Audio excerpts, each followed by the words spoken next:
दोस्तों, शिक्षक को समाज का मार्गदर्शक कहा जाता है। शिक्षक वो होते हैं जो हमारे अंदर एक बेहतरीन चरित्र का निर्माण करते हैं, हमें अनुशासन सिखाते हैं और एक अच्छा व्यक्तित्व का निर्माण भी करते हैं। शिक्षक हमें बचपन से लेकर स्कूल से लेकर कॉलेज तक हमें कुछ न कुछ सिखाते हैं।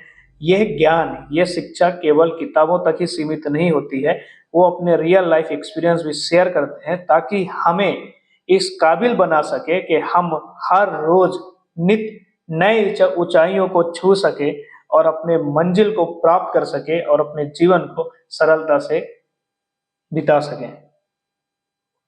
लेकिन हम कभी शिक्षकों के बारे में सोचे हैं?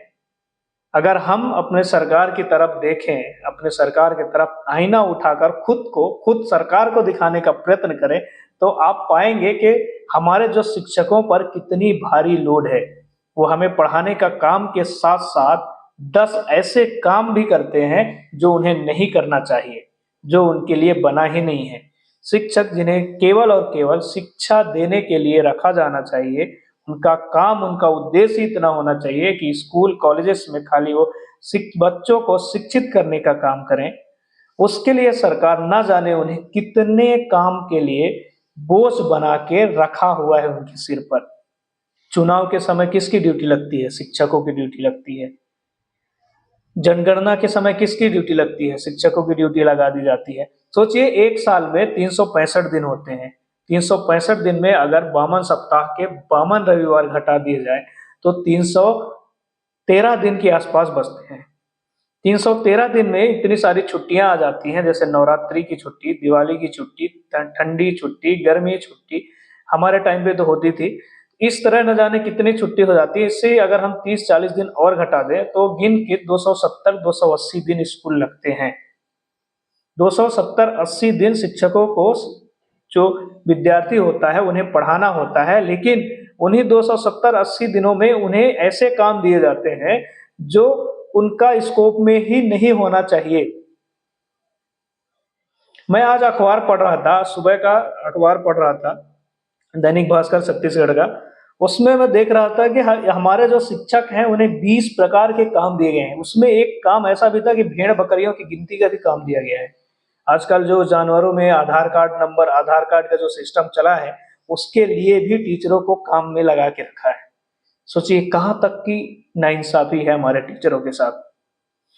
जिन टीचर आज ये शिक्षक हैं, अगर हम आदि अनादिकाल या एंशियंट टाइम की बात करें तो वो गुरु होते थे। शिक्षक इसलिए कहा जाता है कि वो शिक्षा देने के साथ वो कुछ परितोष लेते हैं अपना जीवन यापन करने के लिए, इसलिए उन्हें शिक्षक कहा गया। पहले अगर एंशियंट टाइम में जाएं तो ये गुरु होते थे।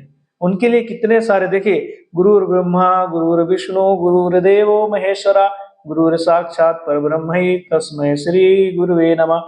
मतलब गुरु को ब्रह्मा विष्णु महेश से भी ऊपर का दर्जा दिया गया है, मतलब भगवान से भी बहुत ऊपर का दर्जा दिया गया है।